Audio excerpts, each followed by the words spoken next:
Ya, shalom Bapak Ibu Saudara sekalian.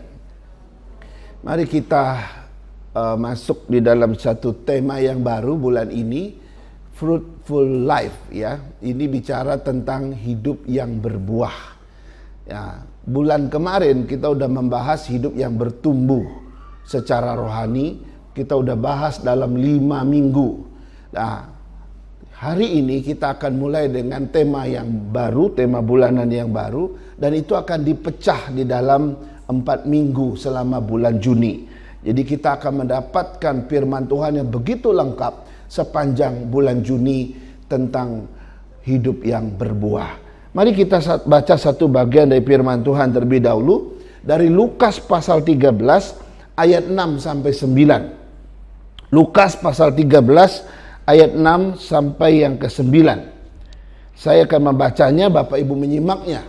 Demikian firman Tuhan. Lalu Yesus mengatakan perumpamaan ini. Seorang mempunyai pohon ara yang tumbuh di kebun anggurnya. Dan ia datang untuk mencari buah pada pohon itu, tetapi ia tidak menemukannya. Lalu ia berkata kepada pengurus kebun anggur itu, "Sudah 3 tahun aku datang mencari buah pada pohon ara ini, dan aku tidak menemukannya. Tebanglah pohon ini. Untuk apa ia hidup di tanah ini dengan percuma?" Jawab orang itu, "Tuan, biarkanlah dia tumbuh tahun ini lagi. Aku akan mencangkul tanah sekelilingnya dan memberi pupuk kepadanya. Mungkin tahun depan ia berbuah. Jika tidak, tebanglah dia." Nah, saudara-saudara, ini satu teks yang sangat penting yang kita bahas pada hari ini. Hari ini kita akan lihat dengan apa itu hidup yang berbuah. Ya, apa sih yang disebut dengan hidup yang berbuah? Ya, nanti minggu kedua kita akan lihat buah seperti apa yang Tuhan inginkan dari kita. Lalu minggu ketiga kita akan lihat hambatan-hambatan hidup yang berbuah kayak apa. Dan nanti minggu keempat ada penghakiman atas hidup yang tidak berbuah. Nah, hari ini kita lihat apa itu hidup yang berbuah. Apa artinya hidup yang berbuah? Saudara, saya mau membawa kita memahami dari 2 pengertian saja. Yang pertama, pengertian hidup yang berbuah baik secara umum atau yang juga mungkin dimengerti secara fisik, begitu ya. Karena itu saya mau mengumpamakan begini, bahwa hidup yang berbuah itu ya berbanding lurus dengan kalau kita ngomong pohon yang berbuah. Oke? Kalau saya bilang hidup yang berbuah, maka itu berbanding lurus dengan kalau saya bilang pohon yang berbuah. Misalnya pohon rambutan menghasilkan buah rambutan, oke? Pohon mangga menghasilkan buah mangga. Betul ya? Pohon duren menghasilkan buah duren. Nggak ada pohon yang buahnya beda. Nggak ada. Misalnya pohon rambutan menghasilkan buah duren. Nah, itu ajaib. Kalau ada itu di seluruh Indonesia pasti datang ke situ. Gitu ya. Atau pohon rambutan menghasilkan buah mangga. Itu juga nggak ada. Selalu ada pohon apa menghasilkan buah apa. Nah, itu yang dimaksud dengan menghasilkan buah di sini, saudara, baik secara fisik. Nah, begitupun dengan manusia sebenarnya. Padanannya adalah manusia mestinya menghasilkan apa? Menghasilkan manusia. Nah, ketika kita bilang manusia menghasilkan manusia, ini tidak hanya bicara pada kelahiran saja, tetapi manusia melahirkan manusia yang kayak apa? Itu penting. Bukan sekedar saya punya anak, oke, anak saya laki-laki, oke, anak saya perempuan. Manusia melahirkan manusia. Kan sama dong, saya sedang berbuah, kan begitu ya. Bukan itu saja, saudara. Tapi manusia melahirkan manusia, menghasilkan manusia. Tapi pertanyaannya, menghasilkan manusia kayak apa? Karakteristik dari kita biasanya turun juga kepada anak-anak kita, betul nggak? Jadi ketika kita bilang manusia menghasilkan manusia, biasanya termasuk sifat-sifatnya ada di situ, karakteristiknya ada di situ, ciri-cirinya ada di situ, ya. Jadi kalau kita bilang manusia menghasilkan manusia, itu bicara sesuatu yang lebih luas nggak sekedar secara fisik. Dulu ada istilah yang sangat terkenal sekali, ya. Istilah itu adalah buah jatuh tidak jauh dari pohonnya. Ya kalau pohon duren di sini ya jatuhnya sekitar di situ gitu ya. Nah ini dikenakan kepada siapa? Kepada manusia. Kalau bapaknya kayak apa, emaknya kayak apa, nanti anaknya kayak apa? Pasti nggak jauh-jauh, ya kan? Kalau jauh perlu dipertanyakan, ya. Anak saya, mukanya semu juga ada di situ gitu ya. Tapi kalau ada mukanya tetangga di ujung gang, itu lain tuh ceritanya. Ya kan? Nggak bisa. Ya kan? Nah, tapi yang kita maksudkan di sini adalah anak-anak kita, generasi kita, buah daripada hidup kita, pasti mewarisi sifat-sifat kita, karakter-karakter kita, ciri-ciri kita, dan sebagainya.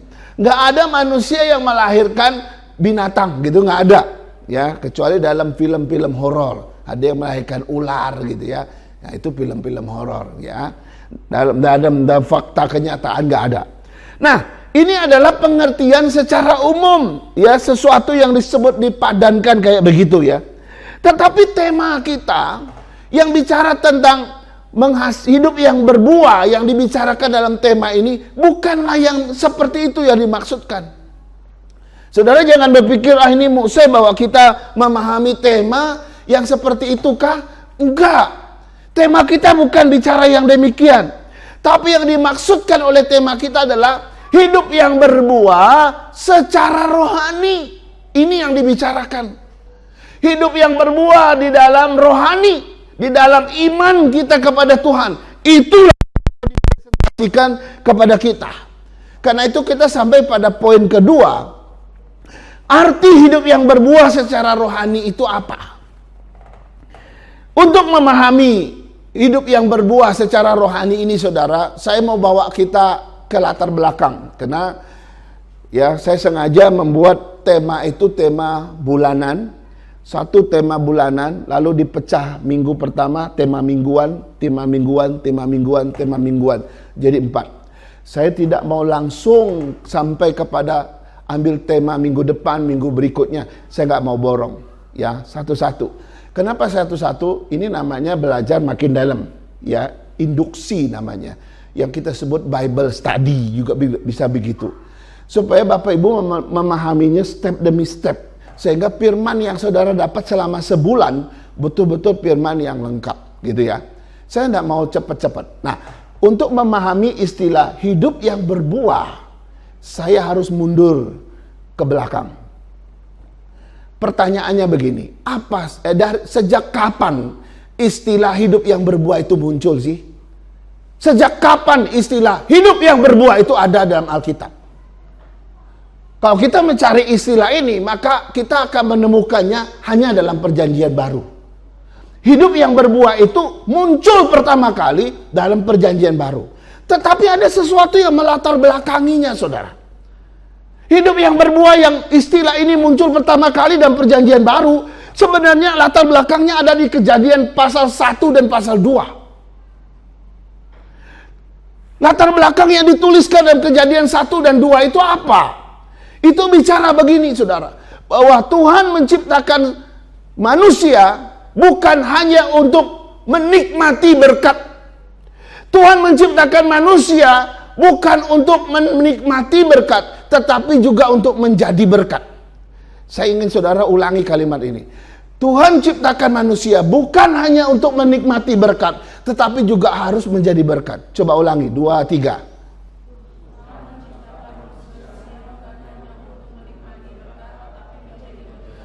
Nah, prinsip penciptaan inilah yang menjadi latar belakang mengapa dalam perjanjian baru muncul istilah hidupmu harus berbuah.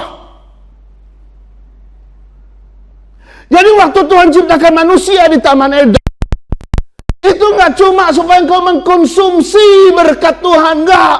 Supaya engkau menikmati anugerah Tuhan, nggak semata itu, saudara.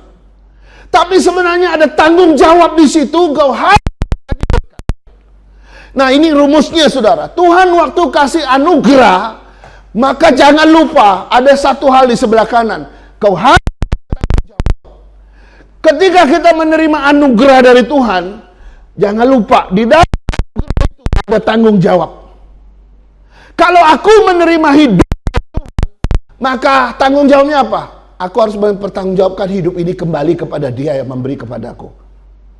Kalau aku keselamatan, maka harus aku tanggung jawab. Kayak apa? Saya harus beritakan kepada orang lain, supaya orang lain juga diselamatkan. Jadi ketika Tuhan memberikan anugerah, maka di dalam anugerah selalu ada tanggung jawab. Nah, saudara-saudara, dari prinsip penciptaan inilah muncul istilah dalam perjanjian baru, khususnya dikenakan kepada bangsa Israel. Engkau harus berbuah. Nah, saudara, ada 3 pohon yang selalu Tuhan pakai sebagai mengumpamakan bangsa Israel. Yang pertama itu pohon anggur, yang kedua itu pohon zaitun, dan yang ketiga itu pohon ara. 3 pohon ini selalu Tuhan pakai untuk menggambarkan hidup yang berbuah kepada bangsa Israel. Sebenarnya Tuhan memilih bangsa Israel supaya mereka menjadi bangsa yang berbuah, menjadi berkat bagi banyak bangsa. Itu tujuan awal Tuhan. Maka Dia memilih satu bangsa untuk Dia. Mulai dari Abraham, Ishak, Yakub, lalu ke-12 anak Yakub menjadi 12 suku. Oke? Tuhan memilih bangsa itu bukan sekedar gagah-gagahan mereka umat pilihan, bukan. Tetapi supaya mereka menjadi terang bagi bangsa lain, menjadi berkat bagi bangsa lain. Karena itu Tuhan selalu mengumpamakan, biarlah hidupmu seperti pohon anggur yang berbuah. Biarlah hidupmu seperti pohon zaitun yang berbuah lebat. Biarlah hidupmu seperti pohon ara yang menghasilkan buah pada musimnya. Tuhan selalu ngomong 3 pohon ini kepada bangsa Israel supaya mereka menghasilkan buah. Hidup sebagai umat pilihan harus menjadi berkat. Bukan menikmati berkat saja, bukan ke dalam terus, ke dalam enggak, tapi keluar juga menjadi berkat bagi orang lain. Nah, bukankah ini juga yang Tuhan taruh dalam hati umat Tuhan di dalam perjanjian baru? Ketika kita udah percaya Tuhan, Tuhan bilang, kamu harus menjadi terang, kamu harus menjadi garam. Ini semua, saudara, berlatar belakang pada prinsip penciptaan. Tuhan tidak menciptakan kita hanya sekedar menikmati berkat anugerah, tapi juga harus menjadi berkat bagi orang lain. Nah, kalau begitu, yang menarik sekali tadi adalah ketika Tuhan memakai bahasa pohon anggur, pohon ara, pohon zaitun. Saya mau kasih tahu, 3 pohon ini adalah 3 pohon yang sangat penting dalam kehidupan bangsa Israel. 3 pohon ini sangat bermanfaat bagi kehidupan ekonomi bangsa Israel. 3 pohon ini begitu pentingnya. Kalau kurma tidak ada ya, kurma di Arab. Ya, mungkin ada kurma di Israel sekarang, tapi tidak ada dalam Alkitab. Tapi ada maksudnya, tapi nggak disebutkan. 3 pohon ini sangat penting dan bermanfaat, menjadi berkat bagi bangsa Israel. Ketika mereka dalam kondisi yang ekonominya begitu susah, 3 pohon ini tetap menghasilkan buah, sehingga kehidupan bangsa Israel terpelihara. Sehingga 3 buah ini luar biasa. Nah, saudara-saudara, tidak hanya dimaksudkan demikian, bukan. Jadi prinsip 3 buah ini, anggur harus berbuah lebat, pohon zaitun juga harus berbuah, pohon ara juga harus berbuah pada musimnya. Saudara, ini bicara apa? Ini bicara bahwa hendaklah hidupmu seperti pohon anggur, hendaklah hidupmu seperti pohon zaitun, hendaklah hidupmu seperti pohon ara yang bermanfaat, yang menjadi berkat bagi banyak orang yang boleh menikmatinya. Sebenarnya itu yang dimaksudkan Tuhan. Nah, kalau begitu, apa pengertian hidup yang berbuah? Kita sudah sampai pada pengertiannya. Hidup yang berbuah itu adalah hidup yang berdampak baik bagi orang lain. Yang kedua, hidup yang bagi orang lain. Hidup yang bermanfaat bagi banyak orang. Hidup yang menghadirkan kasih Allah kepada semua orang di sekitar kita. Hidup yang menyatakan kemurahan kepada semua orang. Hidup yang memberikan kebaikan, keadilan kepada orang yang membutuhkannya. Hidup yang memberikan kesejukan, kedamaian kepada orang yang sedang bertikai. Hidup yang membagikan damai sejahtera dan sukacita kepada orang yang sedang sedih. Hidup yang menjadi terang dan garam di tengah-tengah dunia yang gelap ini. Dan hidup yang menjelaskan jalan kebenaran dan hidup kepada orang-orang yang belum mengenal Tuhan. Itulah hidup yang berbuah secara rohani. Jadi apa pengertian hidup yang berbuah itu? 10, saudara. Saya catat di sini ada 10. Ya, hidup yang berdampak baik, hidup yang bermanfaat bagi orang lain, berguna bagi orang lain, menghadirkan kasih Allah kepada orang lain, menyatakan kemurahan Tuhan kepada orang lain, memberikan kebaikan dan keadilan, mewujudkan kesejukan dan kedamaian. Apalagi membagikan damai sejahtera dan sukacita, menjadi terang dan garam, menjelaskan siapa jalan kebenaran dan hidup kepada banyak orang. Inilah hidup yang berbuah. Saudara, inilah yang disebut hidup yang berbuah secara rohani. Dan buah-buah ini jugalah yang dicari oleh Tuhan dalam hidupmu dan hidupku, saudara. Dari teks bacaan kita tadi, saudara, saya mendapatkan satu kenyataan. Kalau ternyata pohon itu tidak berbuah, sudah 3 tahun aku mencari buah dari pohon ini, tapi aku tidak menemukannya. Daripada dia hidup percuma di kebun ini, tebang saja. Ini bicara apa sih? Waktu saya merenungkan bagian ini, mohon maaf saudara, ada kengerian dari hati saya.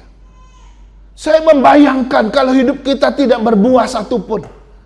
Kalau hidup kita bertahun tidak berbuah, Tuhan tidak menemukan buah kita.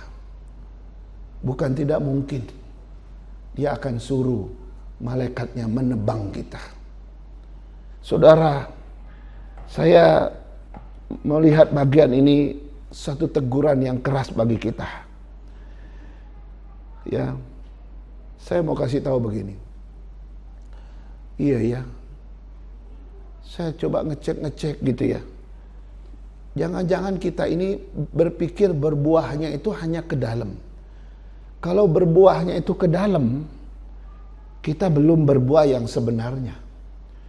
Ya misalnya saya menjadi berkat bagi istri saya, bagi anak saya, ya, bagi papa mama saya, bagi om tante saya, bagi adik-adik saya, kakak-kakak saya. Kalau cuma baru lingkup itu belum sepenuhnya. Yang dibicarakan di sini adalah menjadi buah, berbuah itu adalah dinikmati dalam dunia yang lebih luas. Kepada orang yang bahkan kita tidak kenal, saudara. Itulah hidup yang berbuah yang Tuhan tuntut kepada kita. Bukan hanya dalam lingkungan kita. Kalau dalam lingkungan keluarga kita memang ada sebagian itu kewajiban kita. Maka itu bukan buah. Maka waktu kita berbuah yang Tuhan inginkan, berbuah kepada siapa saja, itu yang Tuhan mau, saudara. Setelah kemarin selama sebulan kita bicara tentang bertumbuh, sekarang kau sudah waktunya harus berbuah. Tapi saya mau kasih tahu, ada ayat yang menarik, ayat 8 dan ayat 9. Saya baca untuk kita. Ketika Tuhan bilang, percuma dia hidup di sini, tebang saja dia. Lalu jawab orang itu kepada Tuhan, Tuhan, biarkanlah ia tumbuh tahun ini lagi. Aku akan mencangkul tanah sekelilingnya dan memberi pupuk kepadanya. Mungkin tahun depan ia berbuah. Jika tidak, tebanglah dia. Wow.